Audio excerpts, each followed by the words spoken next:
별장으로 보아서 중과세. 골프장은 회원제 골프장으로서 신설, 증설할 때만 중과세. 승계취득은 중과세하지 않는다. 고급 오락장, 고급 선박 있었죠? 고급 주택은 요건 도전하겠습니다. 공동주택부터 할까요?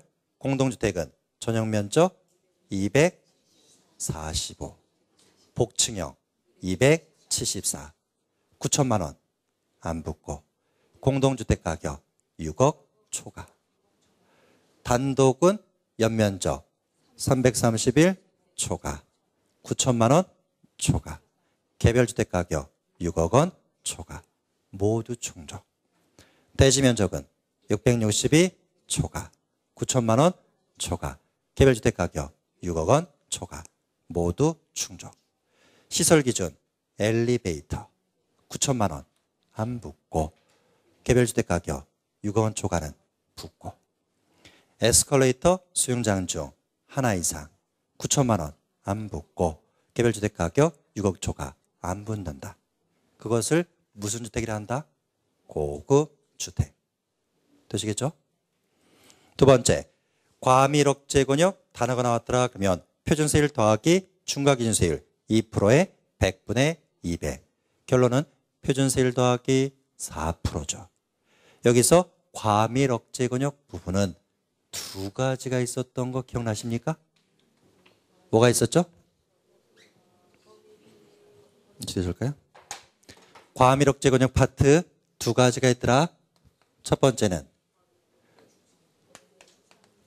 본점, 주사무소.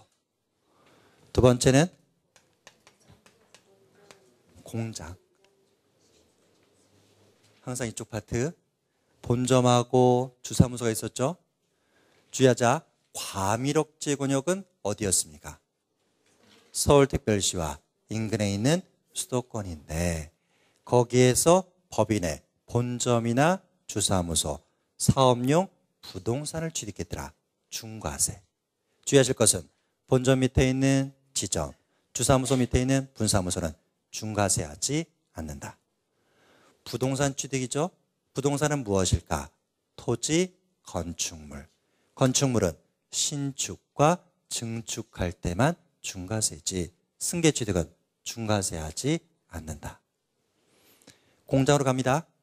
과밀억제권역이라고 하더라도 공장이 들어와도 괜찮은 지역이 있었죠. 산업단지, 유치지역, 공업지역은 중과세 제외. 도시 생활할 때 꼭 필요한 공장이 있었죠. 도시용 공장 중과세 제외. 공장을 신설할 때는 500제곱미터 이상, 증설할 때는 330m 초과 또는 20% 이상 증가할 때. 공장과 관련해서는 항상 취득하는 물건 공장을 연상해보자. 가보니까 토지 위에 건축물, 기계장비, 차량이 있었더라. 되시겠죠? 네. 자, 그 밑에 대도시자가 붙으면 표준세율 곱하기 100분의 300. 표준세율의 3배에서 중과기준세율 2%에 100분의 200. 4%를 뺀 세율이죠. 항상 과밀억제권역과 비교해 보시면 조금 전에 과밀억제권역은 본점과 주사무소만 중과세하는데 대도시더라. 그러면 뭐까지? 지점과 분사무소까지 중과세하는 거죠. 그리고 전입을 할 때도 중과세하더라. 그래서 이것을 뭐라고 표현하는가? 설립 등이다 라고 표현한다 했었죠. 이쪽의 범위가 넓지만 과밀억제권역과 대도시가 동시에 적용될 때 있더라. 이때는 표준세율의 3배로 중과세한다. 그리고 과밀억제권역의 공장과 대도시에서도 공장은 똑같은 얘기죠. 대신 과밀억제권역은 취득하는 물건이 4가지. 토지 위에 건축물, 기계장비, 차량인데 이쪽은 부동산이니까 토지 위에 건축물. 결론은 과밀억제권역 파트가 더 넓은 범위더라. 그런데 양쪽이 동시에 적용되더라 그러면 이때도 어떻게 중과세하는가? 표준세율의 3배. 되시겠죠?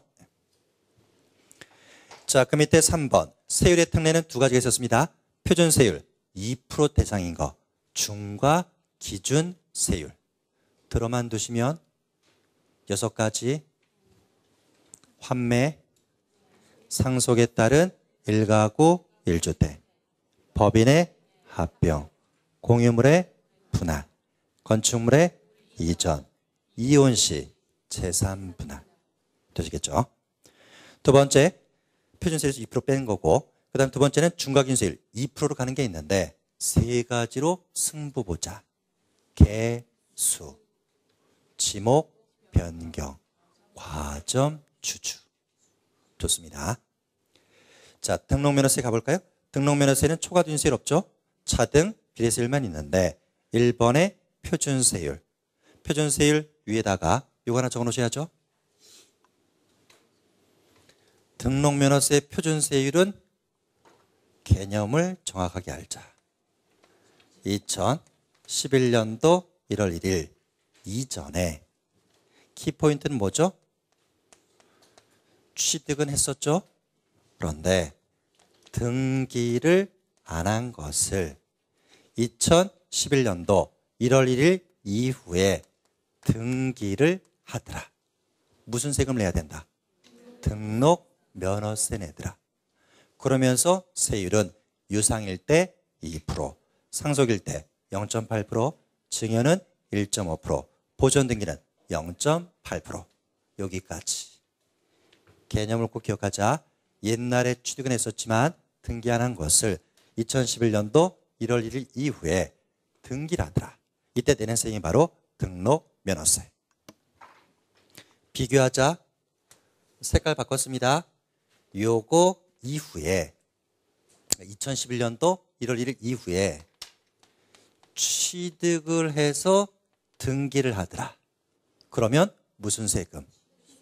이때는 취득세 내면 다 끝나더라. 되시겠죠? 그래서 등록면허세 하나 다시 해볼까요? 등록면허세, 거기에 나오는 세율은 뭐라고요? 옛날에 취득은 했었지만 등기 안 한 것을 2011년도 1월 1일 이후에 등기하더라. 무슨 세금을 내는가? 등록면허세. 자, 5번에 지상권, 전세권, 저당권, 지역권, 임차권, 가압류, 가처분, 가등기, 경매신청은 0.2%고 6번은 종, 양세에 대한 얘기죠. 대표는 말소등기, 건당 3,000원씩. 탄력세율은 50%, 가감, 조정 가능하고 2번에 등록면허세 중과세율은 3배밖에 없는데 꼭 기억하실 거. 뭘 만드는 거? 등기부등본. 누구 거? 법인의 등기부등본을 만든다든지 법인의 등기부등본에서 뭔가를 고치더라. 그때 등록면허세 3배 중과세 한다. 키포인트는 어디에서? 과밀 억제권역 내에서 법인 설립 등기할 때. 왼쪽에 취득세랑 비교하실 것. 취득세 쪽은 말 그대로 취득을 하는 부분에 대해서 취득세 중과세 하는 거죠. 과밀 억제권역 단어가 붙었을 때. 등록면허세는 취득하는 부분에 대한 중과세 얘기 아닙니다. 법인 등기부등본 만든다든지 거기에서 뭔가를 고칠 때 중과세 하겠다. 재산세로 갑니다. 토지에서 종합합산은 초과누진세율, 별도합산 초과누진세율이죠. 분리과세는 차등 비례세율. 기억하시길 농지와 목장용지는 저율분리로서 0.07%, 공장용지는 0.2%, 사치성 재산인 골프장용 토지하고 고급 오락장용 건축물의 부속 토지는 4% 고율 분리. 2번의 주택은 초과 누진세를 중요합니다. 3번의 일반 건축물은